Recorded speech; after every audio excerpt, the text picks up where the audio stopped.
Ladies and gentlemen, boys and girls from around the world, the ring is wide open tonight, and I want to introduce to some, present to others, the exceptional one. Yes, myself, that's Ken McClinton. We are certainly not ashamed of the good news of conservatism, for it is the power of liberation, first to the Republican and then the Socialists. Tonight's a big night. No, not because of the GOP debate, but because this week and next week we're spending a whole lot of time talking about your worldview. Your worldview tells me everything I need to know about your politics, about your economics, spiritual, all that stuff. How you see the world separates you from success and from failure. Believe it or not.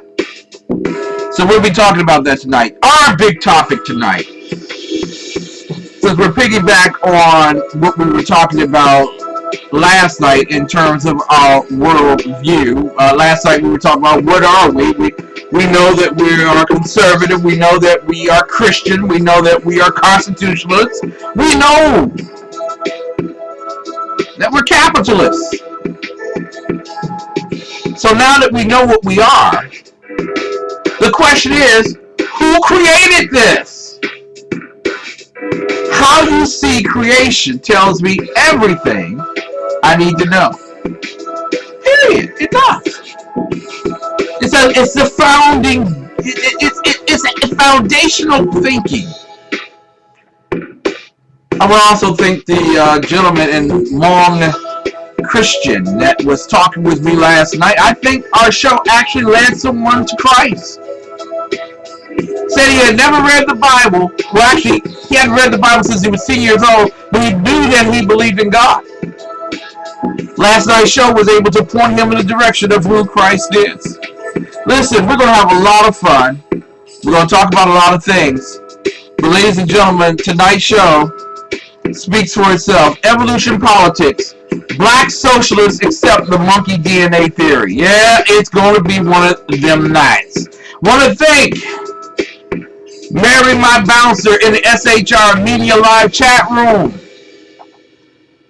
Mary, if they dish you, they diss me, they will be dismissed. Also want to thank Deborah Blair. Thank you so much for showing up. You're becoming more and more conservative every single day. I see that you're here. God bless you. And Dave Milner. I know that people look at me funny when I speak conservatively, and they haven't gotten used to that kind of thing. They're just being acclimated to it after living and listening to a whole lot of liberals in their life. So I'm just proud of you. You keep coming, young lady. You keep coming. Then I won't sound as crazy as I really am. Dave Milner, who is the unpleasant blind guy. Yes, the noted and brilliant commentator that he is with us tonight. Ladies and gentlemen, I am so pleased tonight to do this very special thing. Again, I have finger pistols, and both of them are at your service. Thank you, sir. Thank you very much. You know, every night we start the show, we take off our hat, we place our right hand on our heart, and we pledge allegiance to the United States of America. I want to present to you the daughter of a superstar who did this video just 2 days ago. In fact, Steph Curry is probably one of the most prolific basketball players. If you haven't experienced him from West Virginia University, you certainly are experiencing him through his time at Golden State, where he is shooting the lights out fantastic. But he allowed the world to see this short clip. Now, he's not a very public man regarding his family, and God bless him. He has his right mindset for that. But he sent out this particular YouTube, for the rest of the world to see. And actually, it was via Twitter, and Instagram. But he sent it out for the rest of the world to see. For the first time on the Exceptional Conservative Show, the daughter of superstar Stephen Curry, or Steph Curry, as we call him, Miss Riley Curry, And guess what she's about to do? Put your hand on your heart. Take off your hat, people. Your right hand. Your right hand on your heart.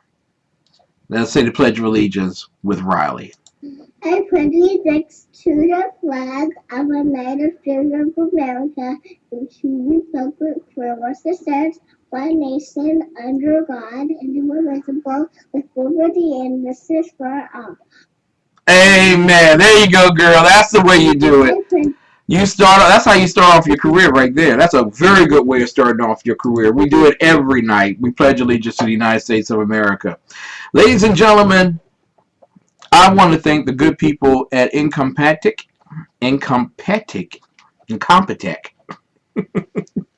for all of their great music and for that Christmas rap that you listened to early on. I want to say in this particular moment, right here, that tonight, Mrs. Biggs, who is watching us via Ustream or live stream, made a brother proud. I was so proud of my wife, and I will, as soon as I'm able to do it tonight, I will get that information out to you. But she did an interview with NBC News tonight out of Washington, D.C.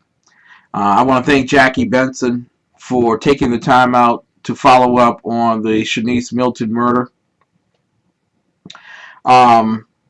But she made me so proud, and she hit a point during the course of the interview with Jackie Benson. Mrs. Biggs said that Shanice learned when she was very young, second grade in fact, when she was being bullied by a young lady in the classroom, to persevere and to forgive. Her teacher turned to her after she reported that the little girl was teasing her, and the teacher just said, pray for her. From that moment on, Shanice prayed for those who afflicted her, who oppressed her, who insulted her, who bullied her, who treated her wrongly. And I know for a fact that she was probably praying for the people that shot her.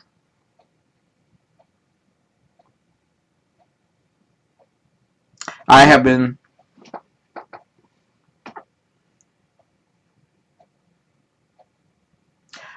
made speechless by my wife over these few months.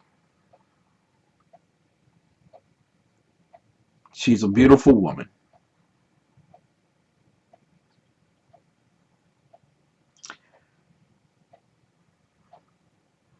And selfless too.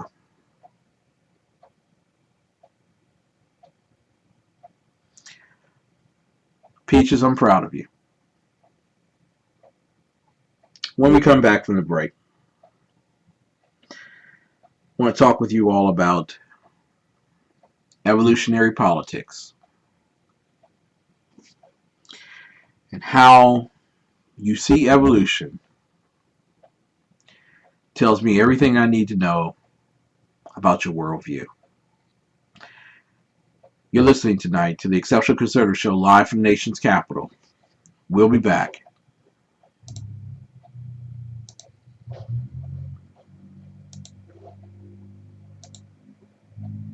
Hi, my name is Christopher Arnold. I'm the executive chef of the Fix Restaurant, and today I'm going to walk you through some of the meals that we prepare here.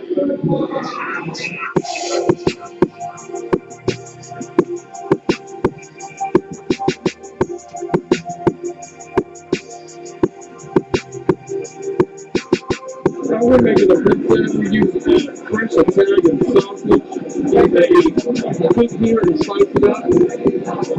Our pizza dough is in-house made. Our pizza sauce is in-house made. So everything is fresh and good.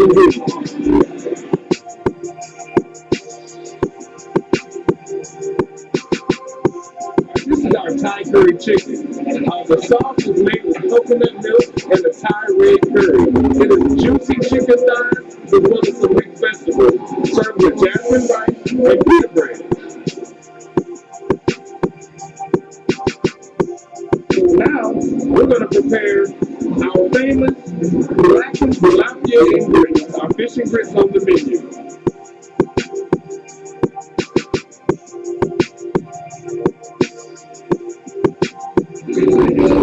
the bricks and our meal will be complete.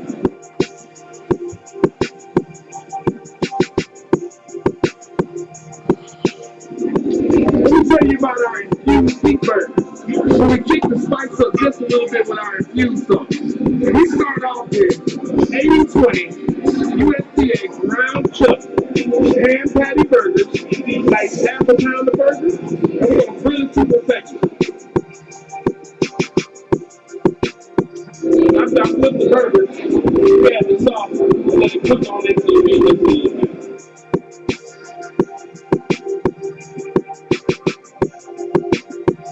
We're gonna add a little bit of pepper jack cheese to this burger to spice it up a bit.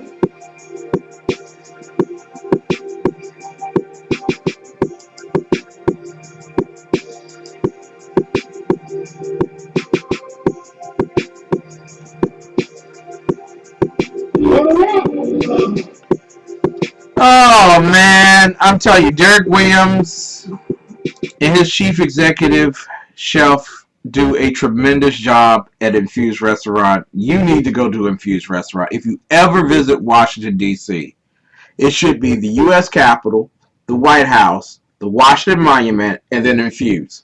6339 Allentown Road, Temple Hills, Maryland, 20748, 301-449-9000, www.infuse.com. Ladies and gentlemen, we'll get started with tonight. We got a few more commercials that we'll play. I just do those commercials just because I love the Underground Professor so much.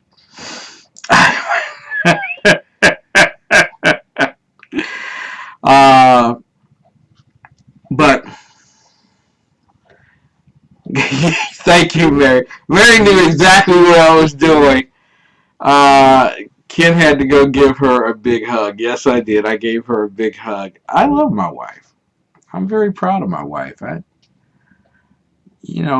lot of guys, I mean, the woman that they're married to, it's like the coffee table. You just solid and put your feet up on it and don't even think about it again. I don't think that way about my wife. I love my wife. I love the clothes that she wears for me. I love the shoes she picks out. I love the intimate attire that she chooses sometimes. I know she's gonna be looking. She's gonna come get me.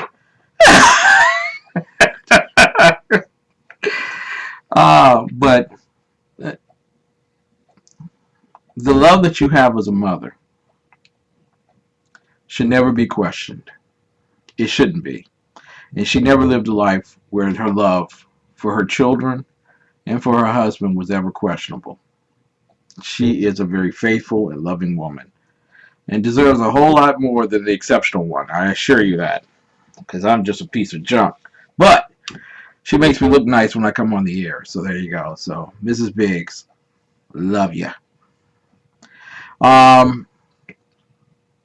Ladies and gentlemen, big story tonight. I know it's not going to be followed anywhere else in the world, but I wanted to make sure that you got this big story. No, it's not Los Angeles. When Janice Hall, the J Hall World Report comes on tonight, we will talk about Los Angeles, but it's not Los Angeles. But it is a big city. It is the big city of Birmingham, Alabama. Yes, Birmingham, Alabama makes the lead-off story for the night, people.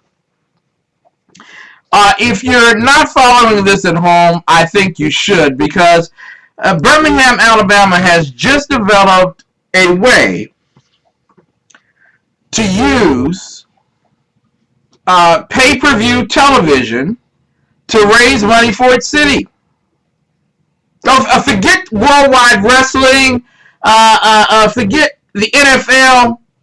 You, my friend, can get a pay-per-view ticket to watch a fight between the mayor of Birmingham and a council member from... I tell you not! People, you thought this just happened in China or in South Korea or Brazil or something. You just thought it happened over in those particular places. No, my friends. Birmingham has found a solution to its financial problems.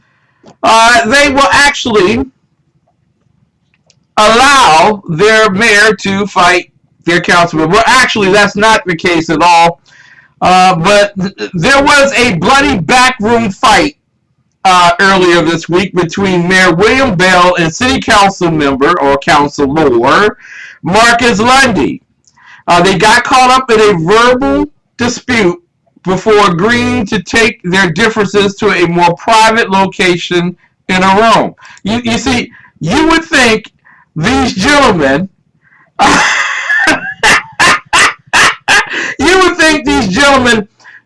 because you vote in not boxers and pugilists. No, you don't want to vote those in. You want to vote in statesmen that will stand before the people and exalt themselves with eloquent and salacious, even oratory, confounding those and also convincing those to accept the law and make it accept the bill and make it a law. But not these guys. Forget that stuff. This is how you do business in Birmingham. All right. In a police report made public a few hours ago, Mayor Bell told officers that Lundy initiated the conversation. It's always important to find out who initiated it, who started it. So we found out who started it. Apparently, it was Marcus Lundy. But abruptly, they switched from the topic that they were on, because now it sounds like they already had some issues going into this. I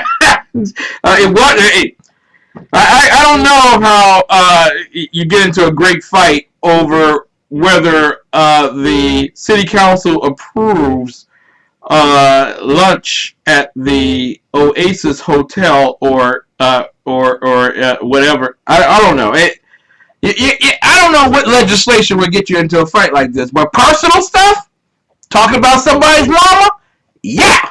I don't know if that was the case, but apparently they went from a conversation to a personal assault. And that's why I tell people on Facebook, stick to the facts. Don't give me your ad hominem attacks. I don't need your personal assaults, because I'm not going to spend time talking to you.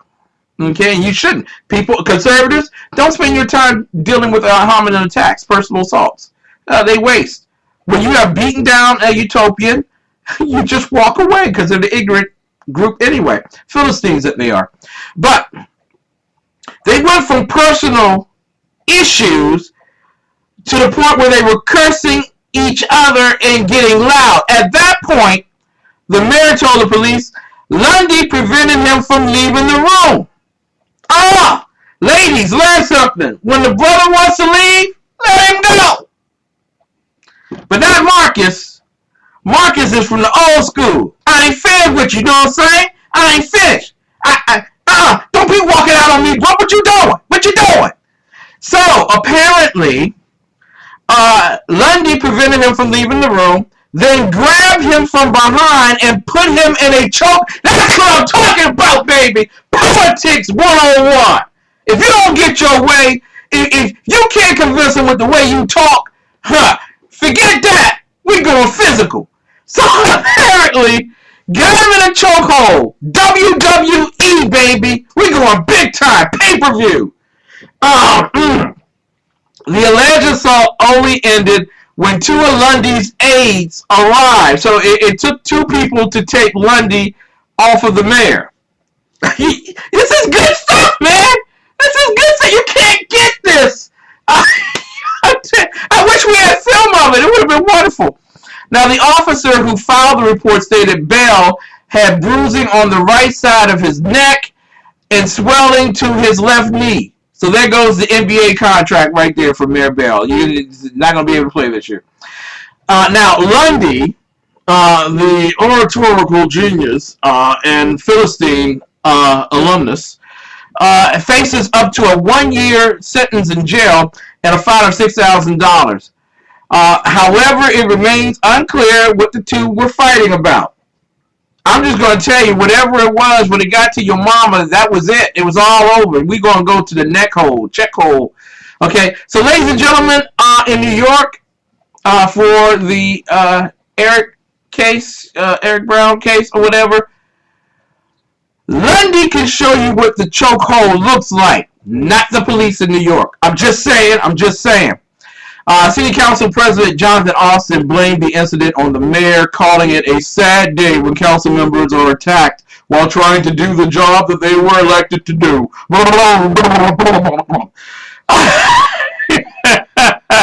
Austin's statement to reporters included a link to images of a bleeding Lundy in the aftermath of the fight. Apparently, Lundy took the worst end of it all, right? Okay.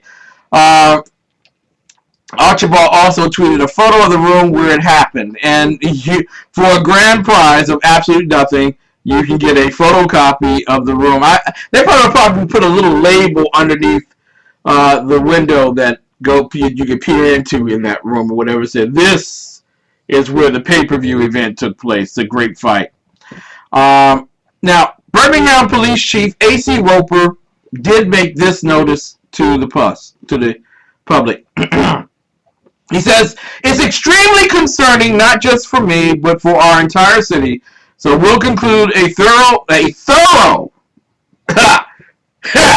we're going to get down to the bottom of this damn thing. You know what I'm saying? So we're going to conclude a thorough investigation and try to get to a bottom of exactly what happened and what precipitated this incident. So that's what's... Wow. Bell's office expects him to be released from the hospital later Tuesday. Wow. Apparently, Mayor Bell will think twice before taking on Lundy again. Now, if you end up in the hospital. Apparently, he had a CAT scan and MRI. Lundy's condition was not immediately known. Apparently, well, he ain't in the hospital, so I think I know it. Wow! That's the kind of stuff. That's my kind of politicking. Politicking, I love priceless, Mary. I agree with you. Classy. Thank you, Dave. I agree with you wholeheartedly. Oh, man. But that's a worldview. A worldview that we have become a nation that will choose fisticuffs over factual conversation. What is your worldview? Last night we talked about what are we? We talked about being constitutionalists. We talked about conservatism, capitalism, but more importantly about being Christian, about being of Christ. Well, in Christ, we are new creatures. Okay? We're new creatures.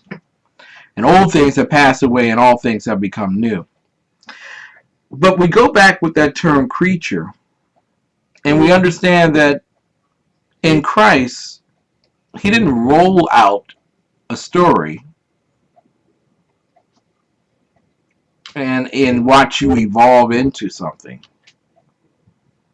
You were created in his image and in his likeness. And so we get to the conversation about creation and we get to the conversation about evolution. In fact, you can't hold those conversations separately because they are so adamantly been driven or fused together since Darwin back in 1859 with the origin of species.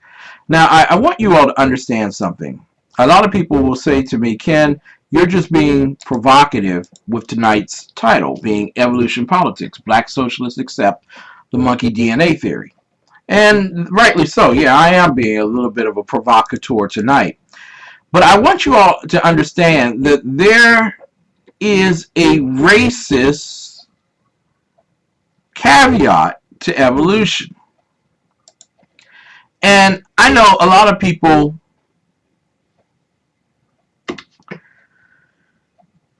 would say to me, especially those on the utopian left, totalitarians, all that they are, that Ken, you're just making much of this. This is a acceptable theory. This is acceptable science. We've accepted it. It's been proven. It's understood. It's nothing. I don't understand how you don't get evolution. Well, I'm not a genius. I'm not a brilliant man. I'm a very simple man. I'm a Philistine in thought, indeed, and in action. You can tell by my illustrious writings on the Voice of Liberty page that I have.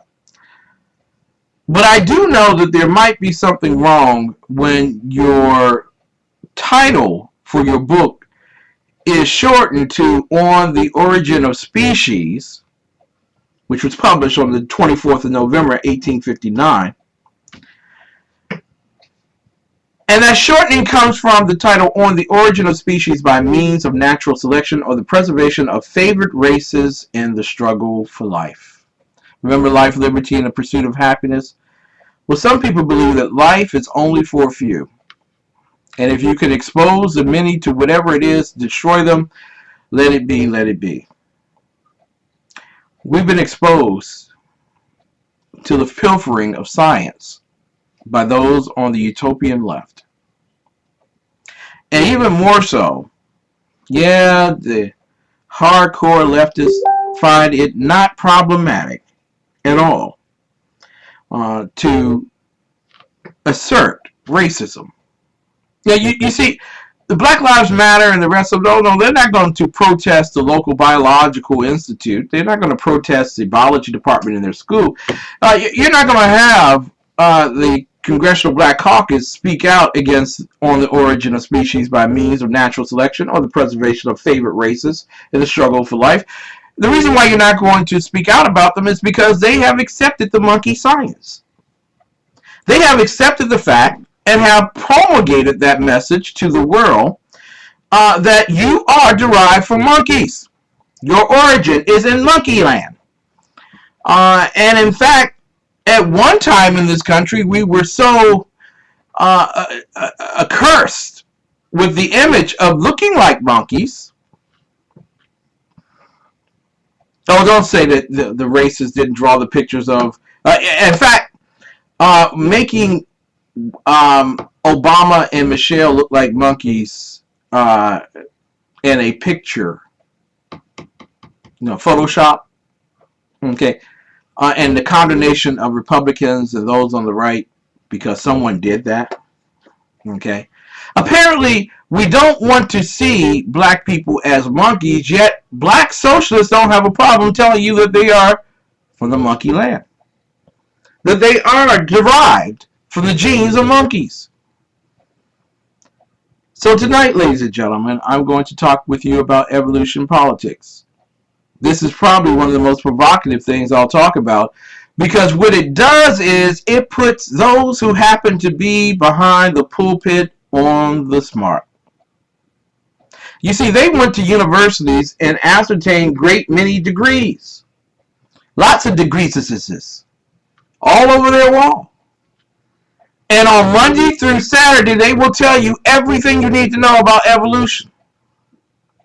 They promote evolution.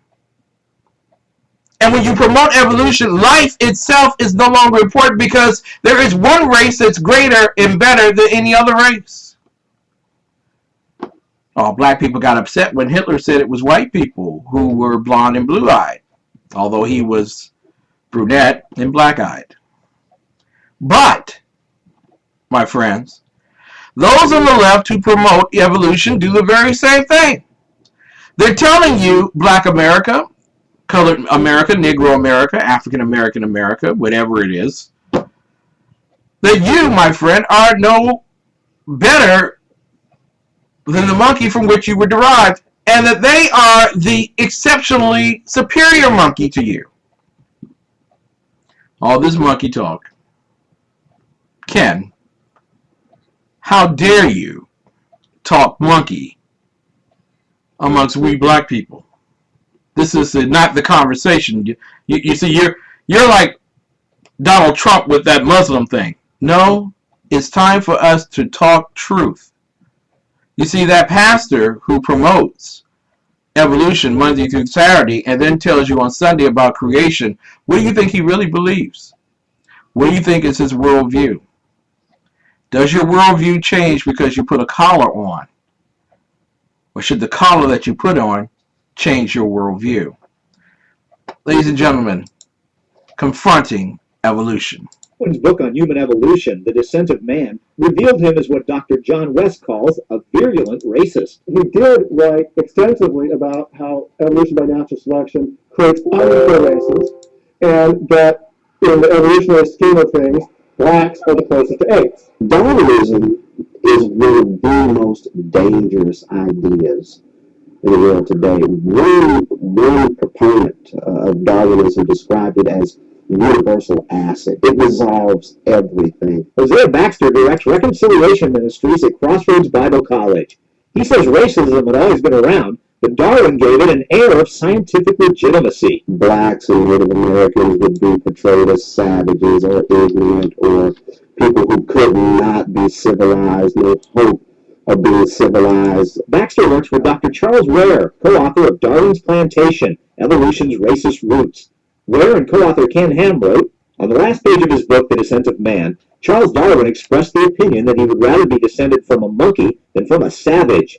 In describing those with darker skin, he often used words like savage, low, and degraded to describe American Indians, pygmies, and almost every ethnic group whose physical appearance and culture differed from his own. Ware and Ham contend Darwin did more than anyone else to popularize racism.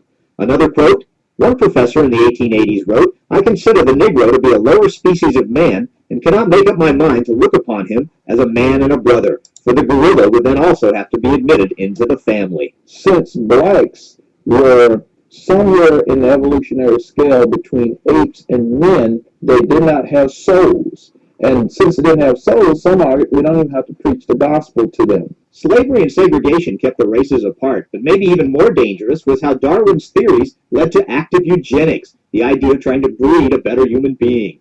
Baxter says eugenicists were asking, how do we stop the breeding of these inferior races? It led to the first sterilization of 70,000 Americans, many of them blacks.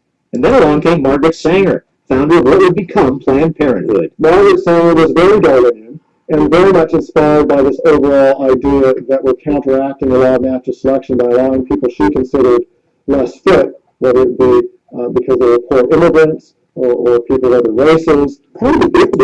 Dr. John West, I want to break in there for just a moment. And I want you to understand something. You're listening to the Exceptional Conservative Show live from the nation's capital. That's Washington, D.C. And we're going to go to a hard break in just a few moments. But I want you to understand something. Democrats bought into eugenics back in the 1800s. They bought into evolution back in the 1800s. Frederick Douglass, when he spoke back then, he stated that he would forever be a Republican. And yet, from the 1860s, it took no less than 80 years for 90% of black people to switch over and accept the fact that they were related to monkeys, that they were inferior, and they needed to be completely eliminated from all of society. Let's see how that's working out in our day and age now. Children in urban America are victimized because they are considered white if they're intelligent. So there is a remedy for education. That's not to get it. 70%, I believe it's 78%, but I'll go with a safe quote of 70% of all of the abortions in New York City happens to blacks and Hispanics. The Negro population once represented 18% of America's population over 100 years ago. It is still at 18% today. And then lastly, when you tell people that because of their race, they are no better than anyone else and far inferior than anyone else, life no longer seems important. All that it seems important to do is to institute a strategy by which you become the only survivor on the island. You eliminate the weakest of the inferior, and you stand upon them as king. And you rule over them. Eugenics, evolution. The de-education or miseducation of the black child. Don't think the Democrats didn't think this one through. We may not have been able to get you with Jim Crow. We may not have been able to get you with the Civil War. We may not have been able to get you with slavery. But we've learned something. We don't have to get you. You'll do it yourself.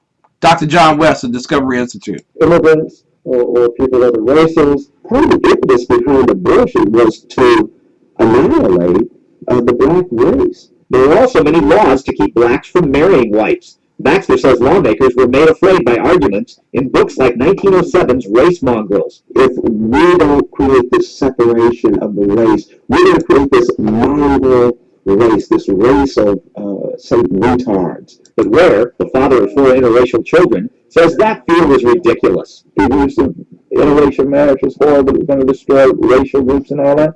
Hasn't destroyed anything. We're still human beings. Ware has dedicated his life and his ministry to undoing the damage of racism. Bringing red, yellow, black, and white together based on biblical principle. Here in Indianapolis, Indiana, Dr. Ware heads up Crossroads Bible, a small college, but one with big ideas about racial reconciliation. It starts with showing what the Bible says about race, a direct contradiction of Darwinism. There's only one race, and the Bible clearly spells that out.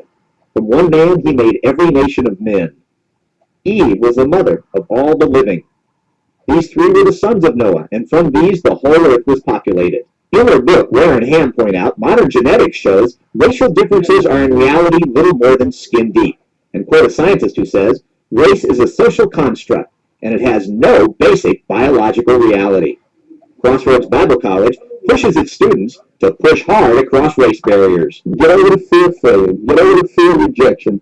We need to be intentional. We need to find people, meet people, talk to people. Reconciliation then becomes that vehicle by which the world can look into the church and see evidence that God has sent the Son. That's how important reconciliation is. And we got to figure out, how do we carry out Matthew 28, 19, and 20?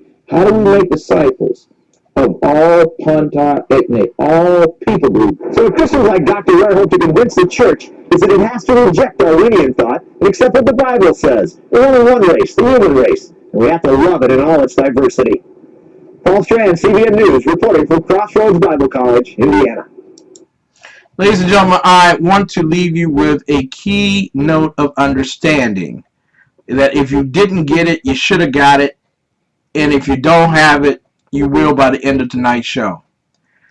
Racism is a social construct. Those in charge of society will attempt to use whatever social means necessary to keep you apart from the success that God has for you.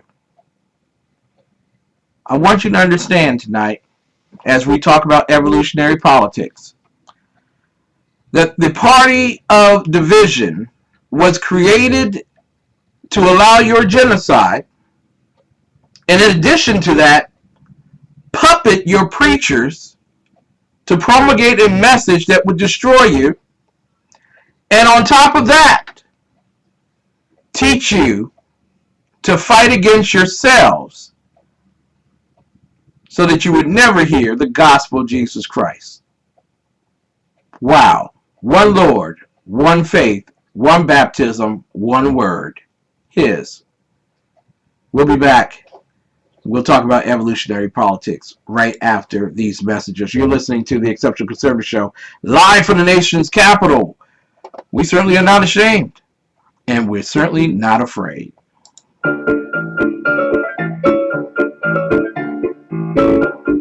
Oh no!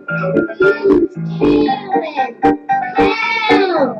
Are you looking for some great catering solutions for your next event? Infused Catering offers menu packages, customized menus, and personal chef service. Give us a call at 301-449-9000 or check us out on the web at infuserestaurant.com. And we look forward to infusing some flavor in your next event.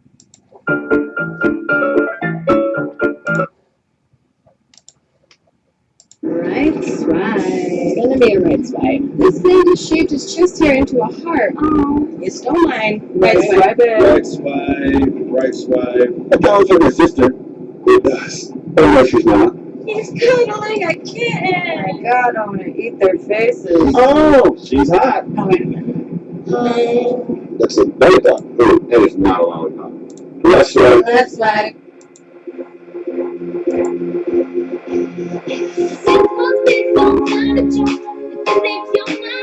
And I'm not tired if you're good and it's not I just let's swipe, bye bye. I just let's swipe that. You gotta swipe it left. Yeah! You gotta swipe it Let's left. swipe that! You gotta swipe it left. That's the stuff I don't like, so I gotta Let's swipe that! look at you with your shirt off, flexing. Your buff that you puff, hashtag complexing. Yeah, you worked out, you're in shape, okay. I like the six-pack abs, now the six-packs a day. Came across a photo with a green-eyed body, whole nine, pretty face, tight waist, nice body. Hottie, just couldn't overlook one small fact. She smokes like an old man at a racetrack. And I'm not tired if you're good and it's not I just let's swipe, bye bye. Let's swipe that! You gotta swipe it left. Yeah! You gotta swipe it Let's left. swipe that! You gotta swipe it left. That's the stuff I don't like, so I gotta Let's swipe that! Mr. World Traveler, your trips look expensive. Sitting on a mountaintop looking all offensive. I was about to ask, how's the air up there? But based on this pic, I guess you don't really A care. lot of chicks in the pic, not sure which one's you. From cigarettes are taking up from tens to twos. And one thing's true about your whole crew, none of you Cinderella's gonna be my boo. Smoking with a tiger? Let's swipe that! While you're on a hang glider? Let's swipe that! Smoking while acting healthy. Let's swipe that! Smoking all stealthy? Let's swipe that! Smoking with a duck face. Let's swipe that! At a monster truck race? Let's swipe that! Smoking at the prom. Let's swipe that! Even in a photo booth? He don't care! Let's swipe that! You gotta swipe it left. Yeah! You gotta swipe it Let's left. swipe that! You gotta swipe it left. That's the stuff I don't like, so I gotta Let's swipe that! You gotta swipe it left. Yeah! Hashtag. I'll never remember you. Crime is something that affects every community. At the Meridian Police Department, your safety is our top concern. But we also understand fighting crime is a community effort. We need your help to ensure the city's safety. That's why we're asking you to be our eyes and our ears. If you see crime or suspicious activity, call the number on the screen. See something, say something. Ladies and gentlemen, Stockings for Soldiers Delaware Incorporated needs you now more than ever as it's getting close to Christmas. Stockings for Soldiers Delaware Incorporated was founded to help improve the morale and welfare of members of the armed forces of the United States of America deployed in harm's way. We accomplish that mission, at least they do, by sewing holiday stockings and filling them with special items for the troops. Many of the stockings that we send are for a specific person with their name on the stocking. For many troops, our gift is all they receive for the holidays. They're trying to send a touch of home as well as a personal message of support to remind our troops that we appreciate all they do for us and let them know that they have not been forgotten over the holiday period. Now, Stockings for Soldiers Delaware Incorporated depends on the generosity of you, the Exceptional Conservative Show listenership, and others to help accomplish the vital mission. It's a 501c3 nonprofit organization, of course. Donations are deductible to the extent allowed by law, but you have to check with your tax professional to determine what that amount is. If you would like to make a donation to our community project, please send your check to Stockings for Soldiers, Delaware Incorporated, 1911 Folk Road, that's F-O-U-L-K Road, Wilmington, Delaware, 19810. There's a soldier that would like to say thank you for all you have given. Give it to Stockings for Soldiers, Delaware Incorporated, this holiday season.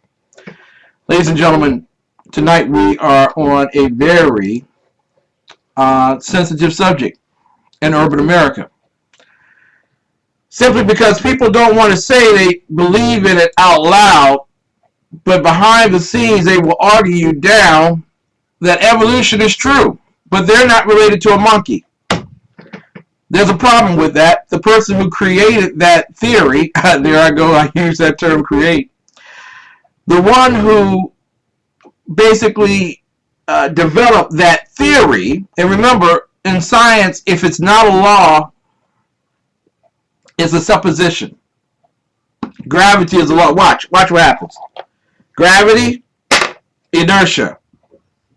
Okay? That's a law. That you came from a monkey is not a law. Not a law of science. It's a theory. It's a supposition. But it has received a great deal of attention because it allows for individuals to cast away life and specifically eradicate races of people. One person once said, the pen is mightier than the sword. What piece of legislation, or at least what dictate in America, has killed just as many people as Mao Zedong did in China?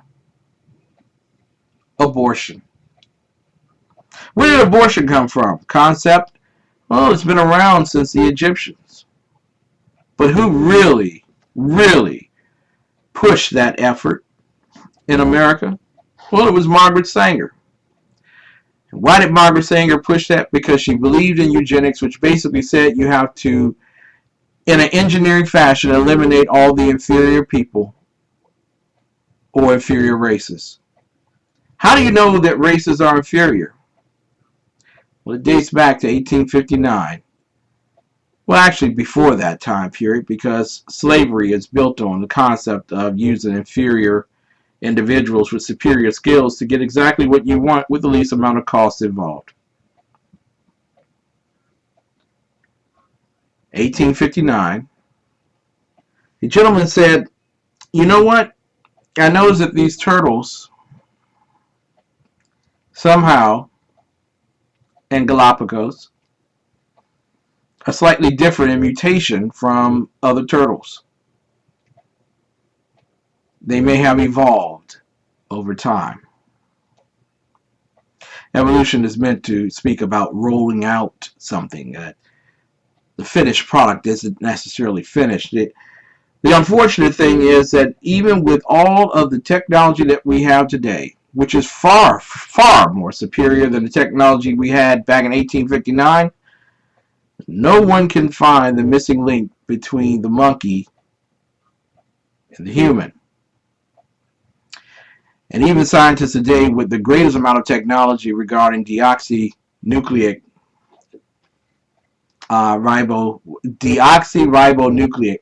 DNA acid, will tell you, no way. No way. It's amazing what theories become laws in the court of public opinion, which sway men to make decisions or justifications over time based on the development of their worldview. Were we created or did we evolve?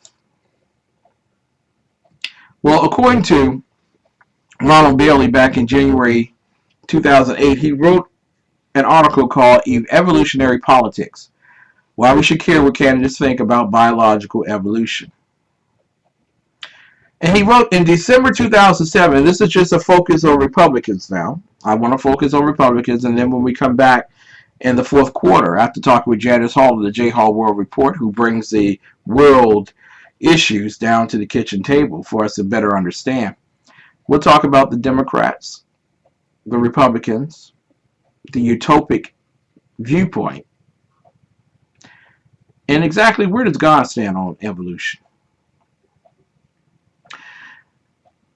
Governor Huckabee, who was once a Baptist minister, declared at an Iowa press conference, "I believe God created the heavens and the earth." He noted, "I wasn't there when he did it, So he did it, I don't know. Besides, he added, what I believe is not what's going to be taught in 50 different states. There is a theory of evolution, just a list of animals Chuck Norris allows to live. Amazing. He's a Baptist minister. But the power emitted by a theory supersedes a scientific law. Somehow, the theory is so blatantly true that it should be a law. It should possibly be absolutely true. We don't know why it's not a law. Maybe it's because we haven't found the link. But I'm certain there's a link out there that will say the theory should be a law.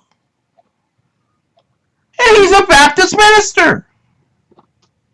You see, he's allowed doubt to supersede wisdom. What about John McCain? Because John McCain is the number 3 man in the U.S. Senate.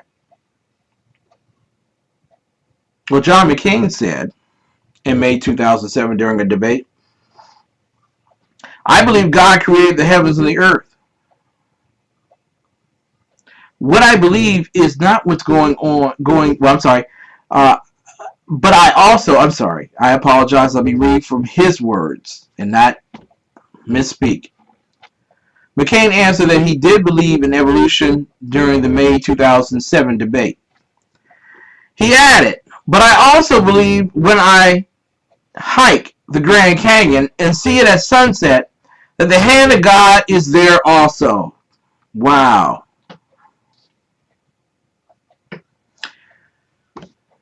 Former Governor Mitt Romney.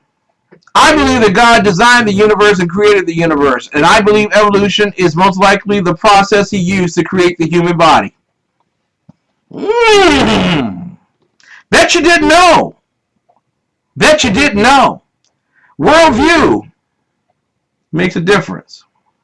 Romney went on to say, in my opinion, the science class is where to teach evolution. If we're going to talk about more philosophical matters, like why the world was created, and was there an intelligent designer behind it, that's for the religion class, or philosophy class, or social studies class. I want you to understand something. Racism is a social construct.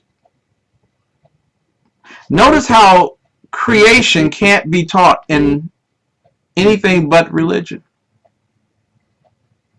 It can't be taught in social studies, although racism is a social construct, and God created the races, but he certainly did not divide us by race. And we certainly can't talk about it in science. That, by golly, gravity, inertia are laws of science. Charles Darwin, not a law of science. Bailey went on to write this. Search as I might, I could find no specific reported comments by Rudy Giuliani about evolutionary biology. However, during the November CNN YouTube debate, when a questioner holding a King James Bible asked all the candidates, do you believe every word of this book? Giuliani replied, that really is, I believe it, but I don't believe it's necessarily literally true in every single aspect. I know a lot of you all are thinking, Ron Paul, tell Rand to sit down, Ron Paul. Paul said it this way, I think it's a theory of evolution, and I don't accept it as a theory. He also said that he thought it was an inappropriate question to be asking presidential candidates. Wow. He got the right answer, but it seemed a wrong motivation. Don't put me on the spot. God bless his soul, Senator Fred Thompson, former senator for Tennessee and a great conservative, said he thinks intelligent design is a credible curriculum. I think that what he is most concerned about is that families, parents who sit on local elected school boards ought to be making those decisions for themselves. Well, it seemed on the campaign that only one person had a worldview that was not corrupted by the pursuit of political office. It seems that Senator Fred Thompson, who served at the heights of Hollywood and Washington, D.C., had a worldview that was appeasing as a Republican and conservative under God. There is intelligent design, and that intelligence is not dependent on the theories of utopians. When we come back from the break, we will talk about the Democrats, and we will continue our conversation on worldview.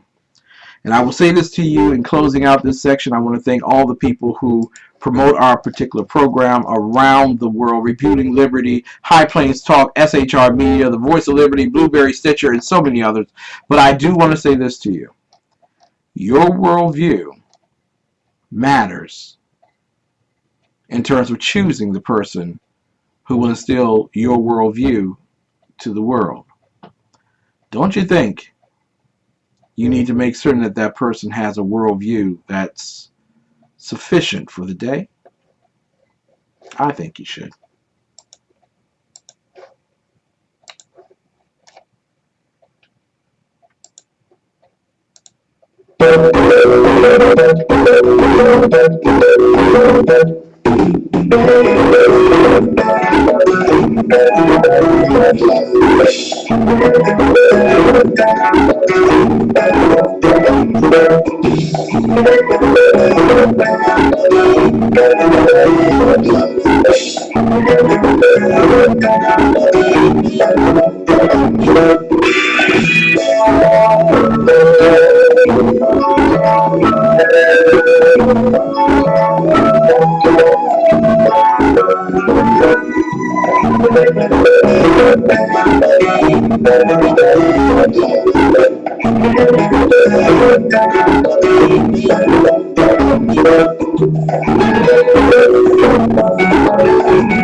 Ay, caramba! Listen to the #1 show in Urban Conservative Talk. It's 10 o'clock. Do you know where your children are?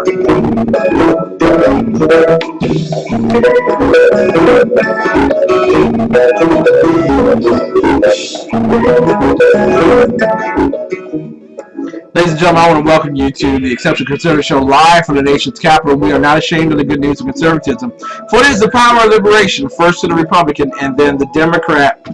Ladies and gentlemen, well, actually, socialist, utopian, it's, whatever. It's just whatever.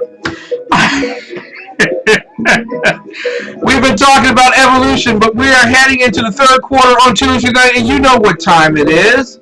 JANIS Hall, the J Hall World Report is coming up. How do we start every show for the Exceptional Conservative Show? How do we do that? It's very easy. We reverence the country that we live in and those who serve it.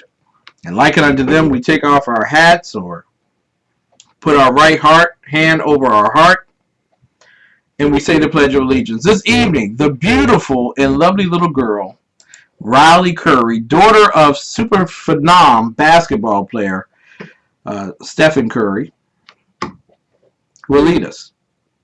Go, girl. I put next to the flag of the United States of America, which the republic for us stands, one nation under God, indivisible, with liberty and justice for all. Oh man, thank you so much, baby. Oh, that's so sweet. Ladies and gentlemen, I'm going to get my pen here. Let's just get my paperwork together. Last week we had a problem. Yeah, I admit it. We had a problem, and we were trying to contact the beautiful, the brilliant Janice Hall. You know, I love Tuesday nights. I'm a Tuesday night man.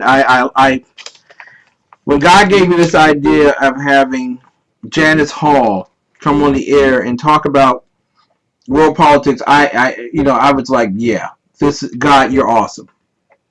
I love this hour, and I know that you will love it too. Janice Hall will be joining us in just a few. In fact, it's fine. Oh man, I tell you, this is certainly a quality work here, man. I tell you, with I tell you, a quality work. You wonder how great minds like mine actually show up on the witness stand. I tell you, Janice Hall will be joining us momentarily. We also thank our beautiful people who in the chat room tonight. Uh, Deborah Blair's in there. But thank you so much for being there. She is becoming more and more conservative, and thank you for staying around for the evolution conversation. Dave Milner, wonderful friend. Thank you so much for staying around. I know I'm going up against a GOP debate, and they're probably earth-shattering things that they're not saying, but I'll stay around long enough to diffuse any of that. But Dave Milner is a great commentator. He is the unpleasant blind guy. Thank you so much for being in the chat room. Mary Brockman, my bouncer. If you diss her, you diss me, you will be dismissed. Thank you for staying around and for your poignant messages in the SHR Media Live Center. But Mrs. Biggs is watching us via Ustream and live stream. Thank you so much. We're going to try once more here. We're going to get rid of that right there. And we're going to call. Here we go. Here we go.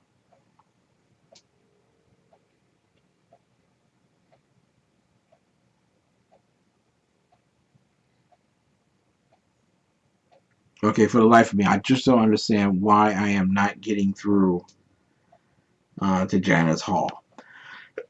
And there is some vital stuff that we need to talk about. Why can I not get through to Janice Hall?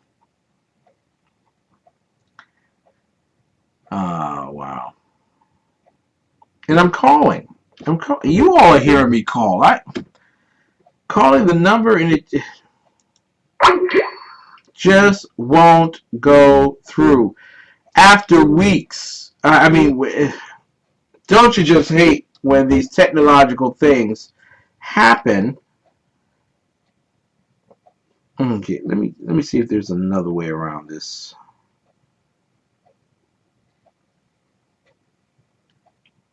No, there's no other way around. I'm going to have to apologize to Janice. My God, y'all don't understand. I am really missing out on the conversation that I want to have on Tuesday nights. I've gotten addicted to Tuesday nights. Call Mary. Okay. Mary would not like me calling her right now. Okay, I'm going to have to work out a way somehow. God bless Deb.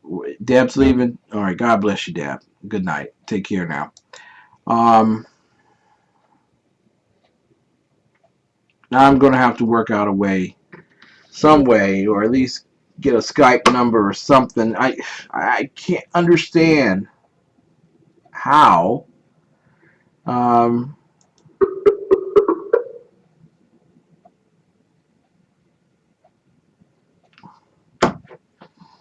And you all listen, man, oh man, you know I love Janice Hall. And it's not like I'm trying to keep her off the show. People, it's not like I'm trying to keep her off the show. I'm calling. Apparently Skype doesn't work in this particular good fashion for me anymore. So I have to find another way around that, and I do apologize profusely to that young woman. She is just a brilliant woman. I hate this. I really do, with a great passion, as not to be able to get in contact with her. I really do. She has been with us for what, 3 years now? I mean, she's been the longest co-host.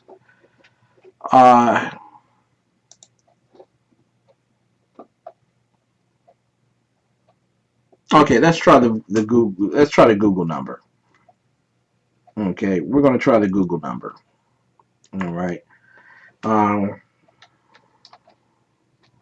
Thank you, Google.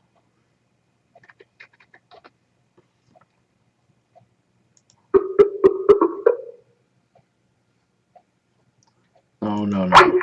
Okay, the Google number. The Google number. Okay, we were going. All right, Skype. Don't play stupid. Here we go. Sorry. Is that coming out? It's the real kind of producer Kim McClinton coming out for the world to see. Oh. All right, we're calling. There we go. I think we have Janice Hall. They can't keep us from Janice. That's our girl. You can't keep us from Janice. And we're calling. We've already lost 9 minutes here. Hello?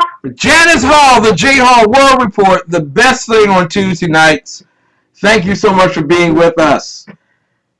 Thank you. Happy to be here. I'm glad to have you here. You know that this is the best time of the week for me, right? And it has been. I do.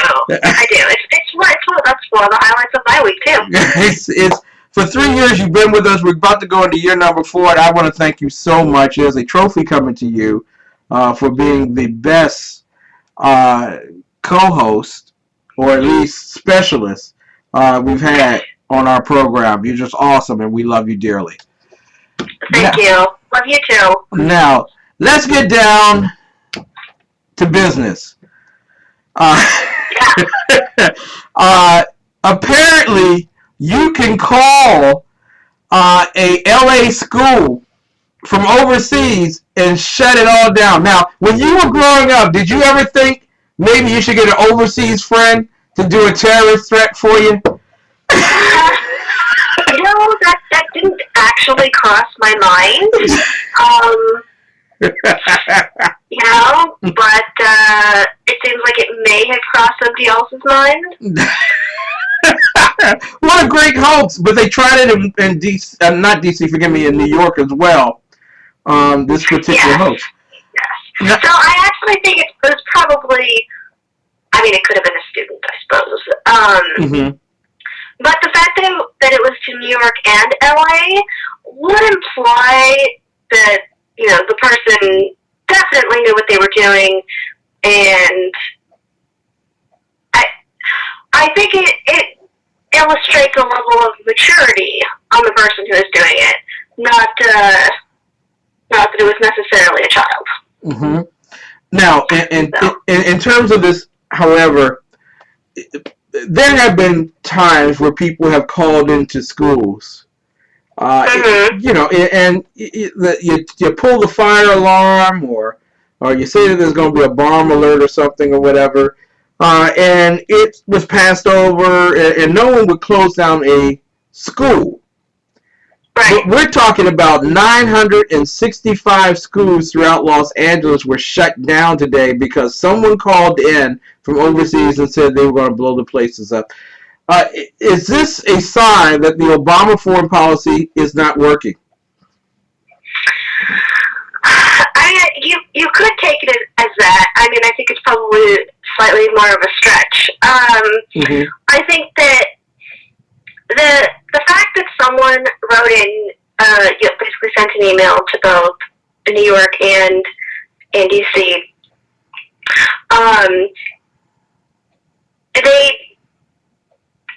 yes, to some degree, especially with LA because New York didn't close down their schools. But with LA, yes, they had the recent shooting that happened, a little over a week ago. Mm-hmm. And then they had this. So Los Angeles, understandably, is on edge. And with a lot of the other, soft target terrorist attacks that we've seen over the past, few weeks, and not just in the U.S., but in France as well, yeah, it's causing concern. And the fact that, Los Angeles basically took it seriously and closed down the schools, while not necessarily directly related to Obama's lack of foreign policy and the lack of ability to control the situation, it does stem somewhat from it. I can pretty much guarantee you that if this was, if nothing else had happened recently, that, LA probably would have looked at this message and been much, much more skeptical. Yeah. Now, it does behoove us to think that Obama not dealing with ISIS legitimately from the very beginning, or at least his ideology preventing him to do that, has put Americans in a place where literally some people are thinking, I got to do this for myself. When you think of Paris, same scenario and situation, people are thinking, hey, our governments are failing us. Why are we still having this particular government work on bills to pay for Syrians to come into our country when there's so many terrorists that could possibly be coming through? I mean, yeah, it's true. I think that not just Obama failed Syria. I think the entire, essentially Western world failed Syria. Mm-hmm. The U.S. has the ability to deal with ISIS. We have the ability to deal with a failed Syria. Did we do anything? No. Are we the only country that's capable of dealing with it? No. And the fact that nobody did anything, and now we have thousands of people, thousands of refugees, and quite likely many, many terrorists who are coming into Europe and the U.S., not as much as in Europe, but, definitely we are opening our gates to some of them as well. Yeah. It is a huge problem. And I think that it would have been so much more, it would have been so much easier to deal with ISIS and the threat that they posed earlier on, before they had their foothold, before we started to see, tons of people going to them from all around the world. Mm-hmm. And before they were able to actually, export some of their terror threats like they're doing now. But we didn't, and now here we are.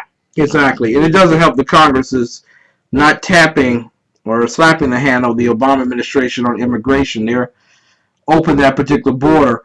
I wanted to talk with you really quick.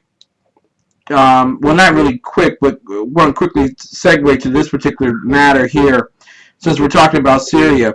There is a serious development that's taken place in Syria recently that's just being reported on mainstream stations like ours, or the Exceptional Conservative Show, conservative networks, and is not being reported on other stations like maybe MSNBC and CNN. It is ISIS having possession of certain things. What are those particular things that they have now possession of? Okay, so the rumor is that ISIS is somehow acquiring sophisticated weapons and possibly chemical weapons. Wow. Now, the reason that they think this, at least more in the realm of the sophisticated weapons, is that they think they might have the ability to bring down planes. You might have some sophisticated weaponry to bring down planes. I don't think that it is out of the realm of possibilities that this is true. We don't have any confirmed reports that this is the case. But I do think that it's probably, even if it's not true, and they currently don't possess these things, I would say that it's simply a matter of time before they do. And the reason basically is, they're in a region where you can pretty much get anything. There you go. ASSAD there's a tremendous amount of military equipment that's there. ASSAD had chemical weapons. We all know he was supposedly gave them all up, which is probably not the case, but alright. And so it's very likely that even if they don't have them currently, that they will be able to acquire them at some point, give it enough time and effort. Exactly. And it doesn't help us that we are not very certain if Russia actually received, and we talked about this last year when everybody was jumping up and down talking about chemical weapons, Russia's going to get them. We're not too certain that Russia actually took care of all of the chemical weapons, or if even all of the chemical weapons have been turned over in the first place. Which bodes this particular question, because it segues into something that you wanted to talk about tonight. The whole idea of peace talks between the U.S., Russia, and Syria. What's that all about? Okay, so Obama is thinking that we need to maybe start having peace talks between us, the Russians, and the Syrians, because they see a huge problem there. Let's be real, it's a huge problem, and so they're, the Obama's knee-jerk reaction is to talk about it.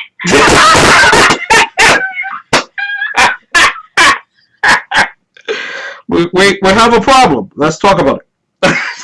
Yeah. That's pretty much how he addresses every problem.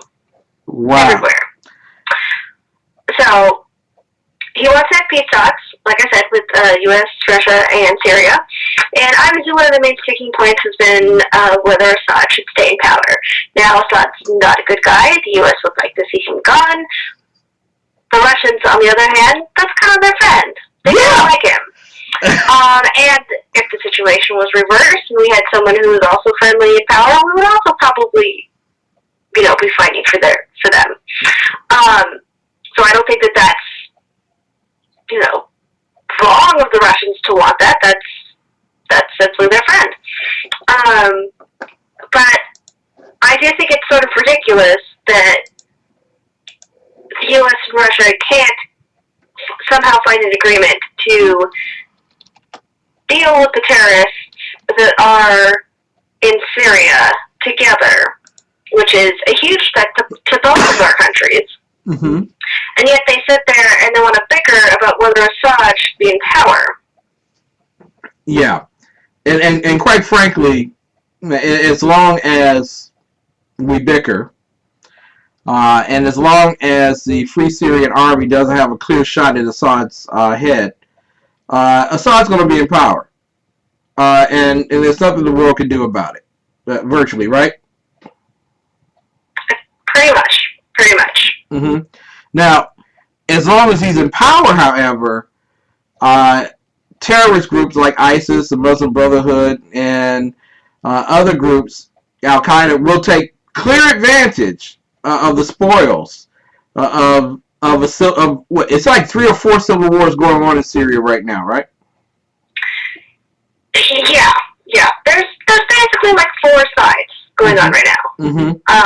And nobody's friendly with anybody else. So it's a bad situation. So I gotta ask you, and you're a brilliant world policy person, how can Russia and Syrian President Assad and Barack Obama from the U.S. sit down and agree to something when there are 4 civil wars going on in the country itself, meaning that whatever they agree to, the others won't agree to anyway? Does that make sense? It does make sense. ultimately probably what they're going to talk about is not probably both, the large powers, the U.S. and Russia, probably aren't too concerned about what the four competing sides in Syria care about. Mm-hmm. They just want to have something, that they can agree upon so that they can act. And so, essentially, this very bad situation that's going on there, this civil war with four sides, that, the U.S. and Russia don't start fighting each other. Exactly. Because we happen to like one group slightly more than another group. So this is virtually Obama's way of not being dragged into a war on his way out the door with Russia. And Turkey, Erdogan, have not necessarily been the most compassionate towards the Obama legacy. They see this as, Putin's little train ride into the Middle East via Turkey. Am I correct on that?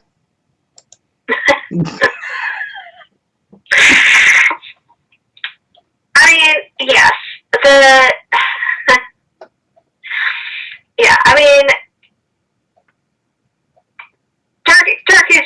Turkey's very concerned. They're right there. They border Syria. They don't like what's happening in Syria, and I'm sure they don't want the Russians to be involved. Mm-hmm. They've made that very clear when they shot down a Russian plane. We don't want you here. Don't want you here. I think everybody knows that they don't want the Russians there. So yeah, I mean, I won't say that, kind of as we were talking about before, I won't say that Turkey is sort of like a fifth, player in this game, but that's a little bit, to some degree, like, what they are. Mm-hmm. The Turks are basically at odds with every other faction that wants power in Syria. Exactly. And the Russians. So, literally, we are on. This is pre-World War I. This is just that moment. All it takes is for someone to knock off a king who's sitting in a car, and his family, and the next thing you know, we're all flying over and fighting a world war. Turkey is a little wedge pin in there that could possibly draw NATO and all the other parties into it. Is this what ISIS wants? I think it's very possible. I think ISIS ultimately does want to fight with the Western powers, and that, would include NATO and Russia. They thrive on war and they want war, mm-hmm. and they're gonna have one, even if they have to make one themselves. And I know there's an argument to be said. So we shouldn't give in to them, and if they want war, then perhaps that's not what we should be doing. But at the same time, I'm sorry, that's not exactly how war works. If one party wants war, you have a war. That's pretty much all there is to it. That's all there is to it. This is basically about bravado at this particular point, and who's going to walk away with the biggest medal on their chest, and the greatest response. And quite frankly, Obama's losing on all sides here. I want to ask you real quick, because we're running out of quick time here. Janice Hall, J. Hall World Report, on with us, bringing the world to the kitchen table so that we better understand what's going on. You have all these guys up on stage for the GOP debate. Mm-hmm. But I want to go over the top four with you real quick, and you just tell me what is that person's foreign policy. We'll start from the bottom with the number 4 person being Carson, Dr. Ben Carson, who has been criticized for making it up as he goes along regarding the foreign policy. What exactly is his? Oh my goodness, he's actually the one I'm not actually that familiar with. Mm-hmm. I don't think he's familiar with his foreign policy either, but go.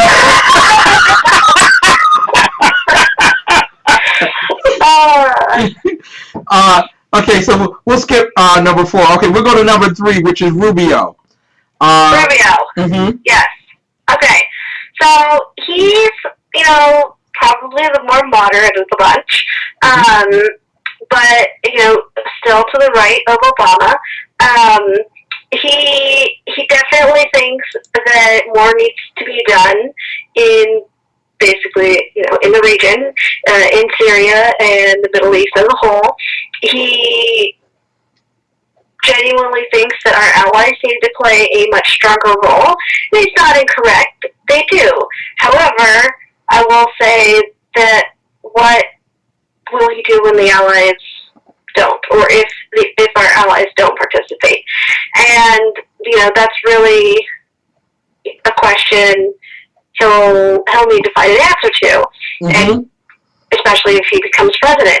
I mean, I think Obama would have been just fine if our allies had dealt with ISIS and the Syria civil war, but they didn't, and now we have a problem, and Obama answered the question of what he was going to do with the big fat nothing. Mm-hmm. Now, Ted Cruz, who is gaining on the head guy here, what is his foreign policy? All right, so Cruz is, he's more conservative. I'm not quite as familiar with his foreign policy as I am with, say, Rubio or Trump, who's been in the fake news of late. But I think, he definitely thinks that, something needs to be done, and, we definitely need to take a stronger stance when it comes to the Middle East and ISIS. But he's not one who's believing in ground war or getting really involved again in the Middle East, is he? No. Nah. I mean, who really is? It's a mess. It's a mess. Go there. Who wants to go there? It's like going to Greece. Finally, Donald Trump. What is his foreign policy? Well, his foreign policy is a little more challenging to actually decipher, because he made waves. Well, he's been making waves this whole time. But he made waves recently by saying that he doesn't want basically any Muslims to come into the U.S. Mm-hmm. Now, I'm going to probably go, and I'm going to interpret this a little bit here. I don't think it's necessarily meant to say literally that no Muslim should come in to the U.S. Okay? Mm-hmm. But I think what he's doing is he's echoing a sentiment that we want to be very aware of who is coming into the U.S. Mm-hmm. And we want to be, very aware that, if you're coming here, not to live as an American, that you're probably not going to be welcome. Yes! That makes sense! If you don't want to be here, why come? Stay home! Exactly. And I would probably generally have to agree with that. I think I'm pro-immigration. I like legal immigration, and for people who want to come here and to be American. I am not in favor of immigration for people that just want to, come here and essentially try and set up their own, Thank you. form of government. Exactly. In the region. Can you hang on for just a few moments? Because I want to play. Because a lot of people say that we're on and we're bombastic and we're hyperbolic regarding world affairs, and what we're talking about just ain't happening. It's not true, Ken, and you all need to tone it down a little bit. But what you just said is that we don't want people coming to America to create their new America. This is Barack Hussein Obama, and Barack Hussein Obama is making a message to the American people just 2 weeks ago. I want you to listen to the Barack Hussein Obama. In 1620, a small band of pilgrims came to this continent, refugees who had fled persecution and violence in their native land. Nearly 400 years later, we remember their part in the American story, and we honor the men and women who helped them in their time of need. Thanksgiving is a day for food and football, and for hoping the turkey didn't turn out too dry. But it's also a day to count our blessings and to give back to others. A reminder that no matter our circumstances, all of us have something to be grateful for.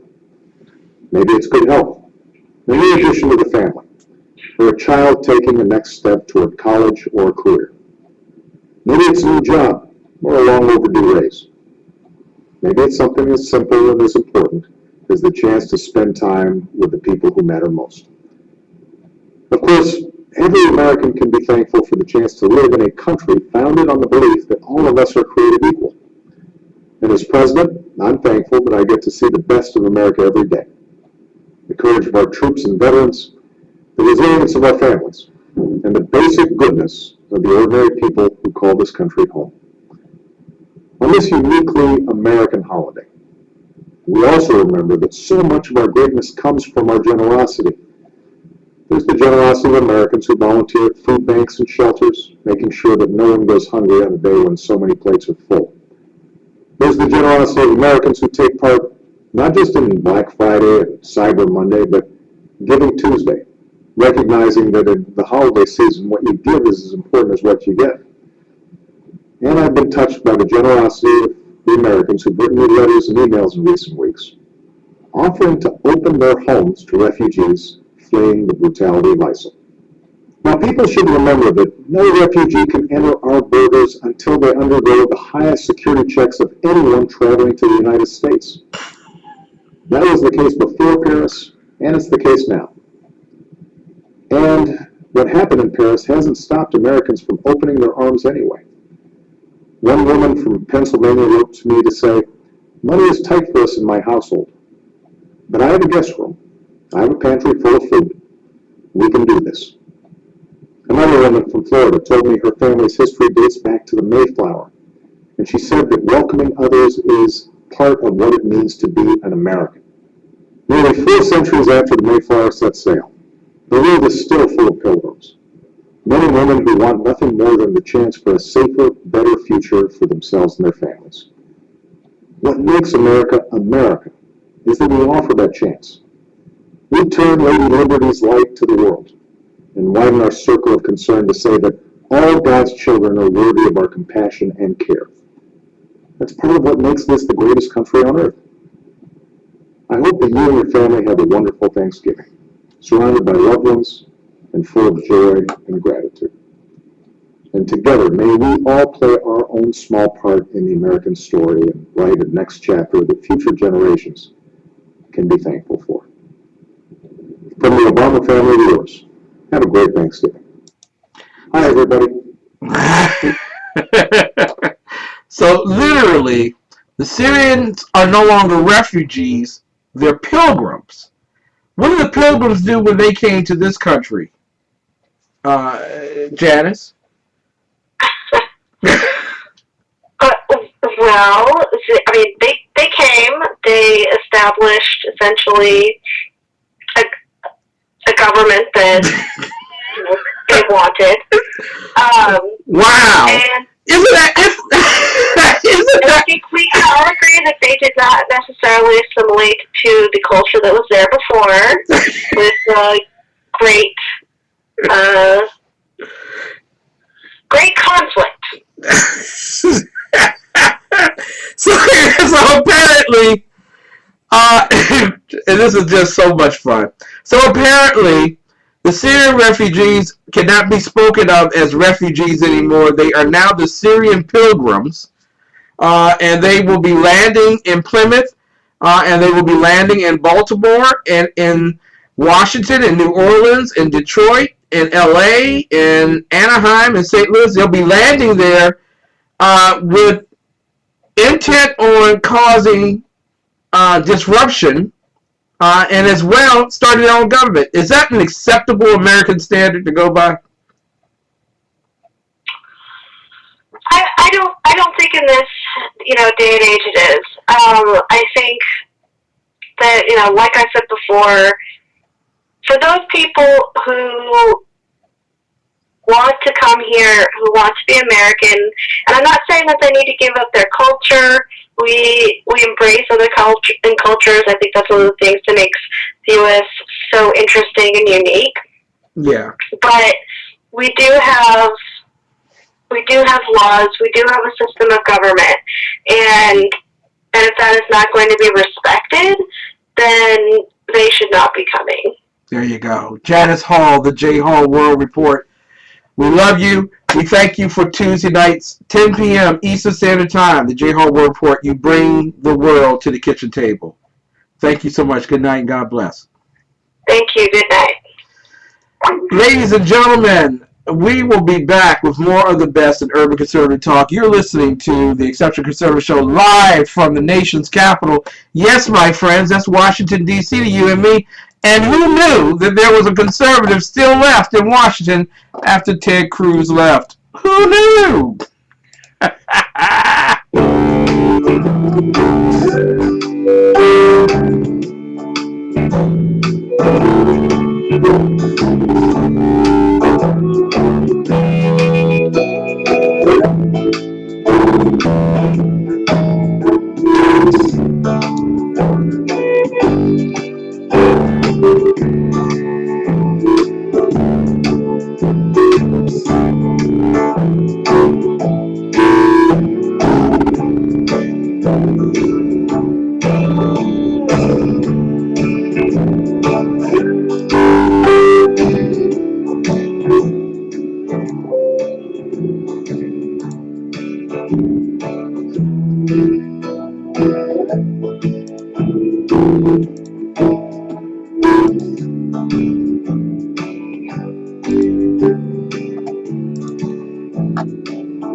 Are you looking for some great catering solutions for your next event? Infused Catering offers menu packages, customized menus, and personal chef service. Give us a call at 301-449-9000 or check us out on the web at infusedrestaurant.com.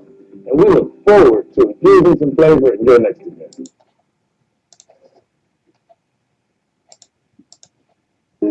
Crime is something that affects every community. At the Meridian Police Department, your safety is our top concern. But we also understand fighting crime is a community effort. We need your help to ensure our city's safety. That's why we're asking you to be our eyes and our ears. If you see crime or suspicious activity, call the number on the screen. See something, say something. Ladies and gentlemen, Stockings for Soldiers Delaware Incorporated was founded to help improve the morale and welfare of members of the armed forces of the United States of America deployed in harm's way. They accomplish that mission by sewing holiday stockings and filling them with special items for the troops. Many of the stockings that are sent are for a specific person with their name on the stocking itself. For many troops, the gift is all they receive for the holidays. Now, they're trying to send a personal touch of home to each of the soldiers that receive this with messages of support that show that we appreciate all that they do for us and to let them know that they have not been forgotten over the holidays. We depend on the generosity of others to help us to accomplish that mission. Stockings for Soldiers Delaware Incorporated is a 501c3 nonprofit organization. As such, donations are deductible to the extent allowed by law. Consult your local tax professional before making any decision on taxes. But if you would like to make a donation to our community project, send your check to Stockings for Soldiers, Delaware Incorporated, 1911 Folk Road, F-O-U-L-K Road, Wilmington, Delaware, 19810. Ladies and gentlemen, we are on the cusp of Christmas. Won't you help? Right swipe. It's gonna be a right swipe. This man just shaved his chest hair into a heart. Oh, you stole mine. Right swipe. Right swipe, right swipe. It counts for my sister. It does. Oh, no, she's not. He's cuddling a kitten. Oh my god, I want to eat their faces. Oh, she's hot. Oh, wait a minute. Oh. That's a lollipop. Oh, that is not a lollipop. Left swipe. Left swipe.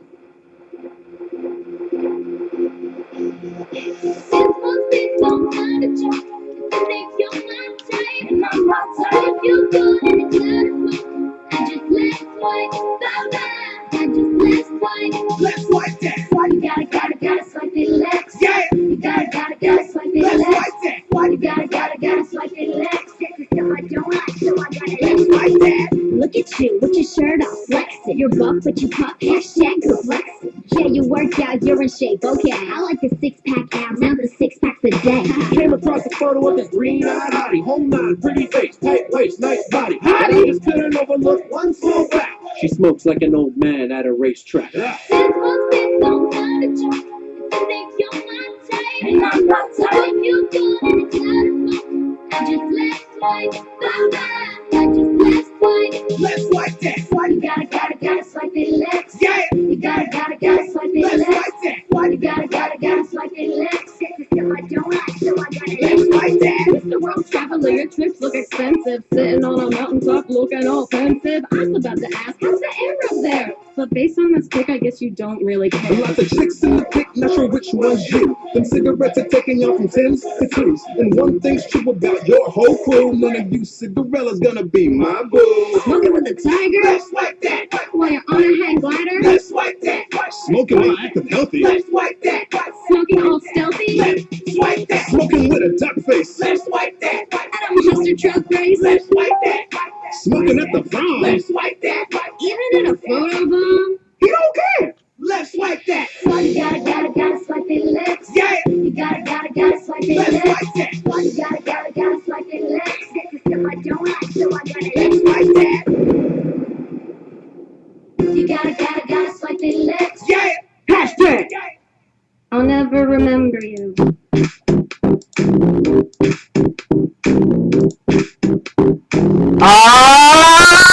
Kick it! Yes, ladies and gentlemen, evolution politics. Black socialists accept the monkey DNA theory. You're listening to the Exception Conservative Show live from the nation's capital. I'm your host, Ken McClinton, the exceptional one. You can find me on SHR Media, Rebooting Liberty, and no longer Pundit Press. No. They changed their name to protect the guilty. Yes, it's High Plains Talk. Welcome back, ladies and gentlemen. There is much that we need to talk about as we go to the final moments of our program. And I need to wrap as closely as I possibly can worldview. The concept of were we created or did we evolve? Now, mind you, a lot of people would say, Ken, well, there should be a modern nuance because you weren't there at the beginning. You don't know exactly what's happened. Well, yeah, neither were you. But there is a document that has shown significant historical accuracy, and that is the Holy Bible. And I believe in the Holy Bible, which is why the other shows that we've done up to this particular point, we pretty much pointed this way. Genesis 1:1 says that in the beginning God created the heavens and the earth.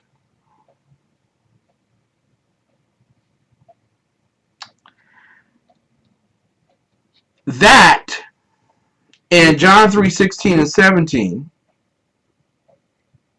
are the most powerful statements in all of the Bible. They are. I know a lot of people say, Ken, no, 23rd Psalm, man. No, Matthew 28, man. No. The most powerful statements in all of the Bible, Genesis 1:1, in the beginning God created the heavens and the earth, and John 3:16 and 17. Now, when did it become mutually acceptable to agree with the theory as if it were law and to pronounce the scripture as if it were lie. That somehow, mythologically, some little genie out of a bottle said Big Bang and boom, there we are. Well, ladies and gentlemen, I want you to understand something. If someone comes to you and says that in the beginning God created the heavens and the earth, and you don't believe them, why would you believe anything that followed after that? Now, one of the biggest problems with individuals on the subject matter of evolution and politics is they take out of context scripture and refute you belligerently as if you're the annihilating ignorant mass, the Cro-Magnon, for even regurgitating scripture and saying that the scripture is true. Even though philosophers over the coming years of history point back to the Holy Bible and its truths. So why would a Democrat, mind you, a Andrew Jackson Democrat, why would an Andrew Jackson Democrat not want you to believe Genesis 1:1 and John 3:16 and 17? And ridicule you for being so lacking and urban metropolitan character. On CNN in 2007, May of 2007, Democratic operative James Carville claimed every Democratic candidate believes in evolution.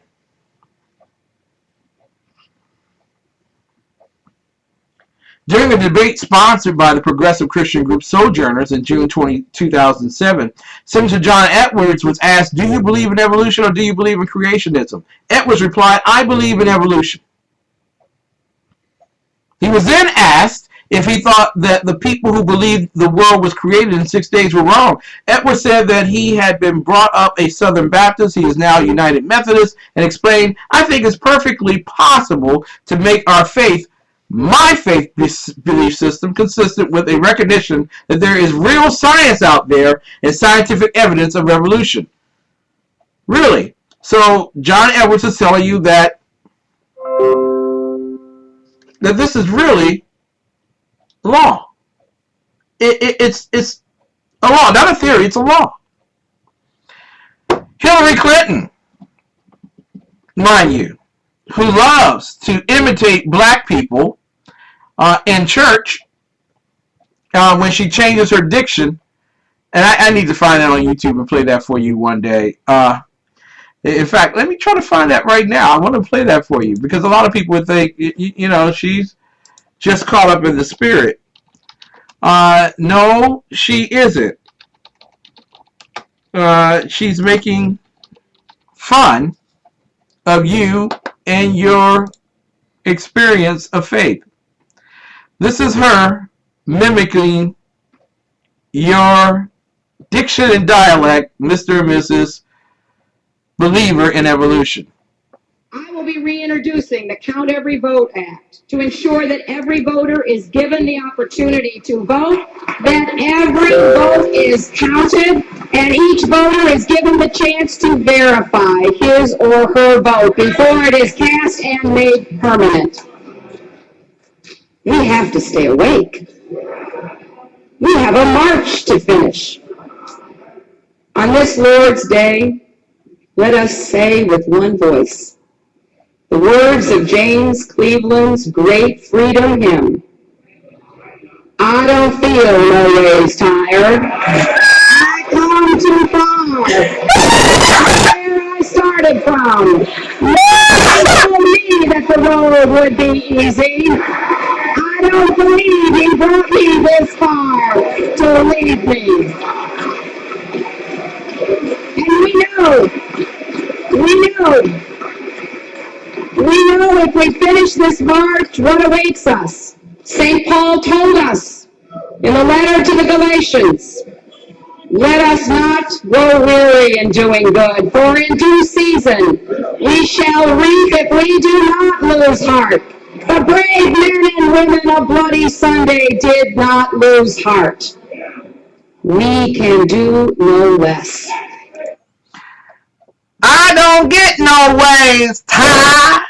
Yeah, all you black people sound like that. You really do. And there are little video cassettes that we can sell to you to make certain that you do exasperate that tendency of dialect. Oh, we don't get no ways, Ty. James Cleveland, he sounded just like that. An extensive search could find no explicit statement on evolution from Democratic frontrunner Senator Barack Obama. In June 2006, Obama gave a keynote talk at a Sojourners Conference in which he noted substantially more people in America believe in angels than they do in evolution. He then excoriated conservative leaders for exploiting the gap, suggesting that religious Americans care only about issues like abortion and gay marriage, school prayer, and intelligent design. At the very least, this implies that Obama believes intelligent design is unnecessarily divisive. Ladies and gentlemen, we can end it with James Carville saying that every Democratic candidate believes in evolution. While not every Republican candidate believes in evolution, some have nuanced evolution into kind of like a hybrid creationism. It's kind of like creation illusion or something like that. There's a whole lot of illusion in it. But what exactly is Darwin's theory? Darwin's theory, based on birds and bananas and fish and flowers, presumes the development of life from non-life and stresses a purely naturalistic, undirected descent with modification. Simplistic terms of all of that: complex creatures evolve from more simplistic ancestors naturally over time. In a nutshell, as random genetic mutations occur within an organism's genetic code, the beneficial mutations are preserved because they aid survival, a process known as natural selection.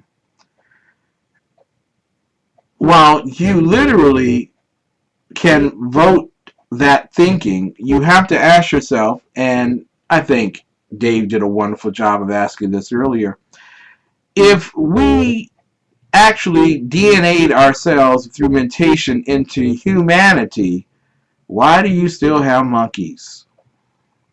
Are they not a useless primate? Are they not a unessential animal? Should they not have been modified completely out of existence? Darwin conceded that if it could be demonstrated that any complex organ existed which could not possibly have been formed by numerous successive slight modifications, my theory would absolutely break down. Did you know that's why it's not a law? Because it does break down. Here's a problem. In light of the tremendous advances, and I am reading, and I'll put this in the chat roll so people won't think I'm just making this up, Darwin's theory of evolution, put that right on in there. Darwin's theory of evolution.com. You can go there and check it out for yourself. Okay. But here's the problem. And you need to take this back to your pastors who preach creation on Sunday and evolution the other 6 days of the week.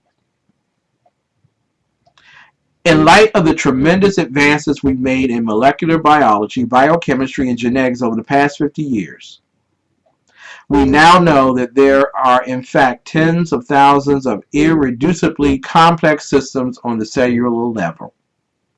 Oh, what say you, Ken? Using all those highfalutin words, what are you trying to say? I'm trying to say some creatures are just complex by nature. Ever get married? ladies and gentlemen, evolution may exist, but it exists only in fantastical theory and ideal. It's great for movie making, but the truth of the matter is, if you believe in creation, you have a world of truth. Actually, the heavens and the earth of truth behind you. A man once told me, Ken, never live like a coward. I promise you, I will live bravely and not die a coward. For all of you who are listening tonight around the world, I want to thank you so much and encourage you to pass this message along to your neighbor. Remember, God bless America. Now it's time for America to bless God. Thank you so much. We'll see you tomorrow night as we expose again what is our purpose in life. Tomorrow night is about a purpose life. Not driven, but actually purposed by the amazing living God.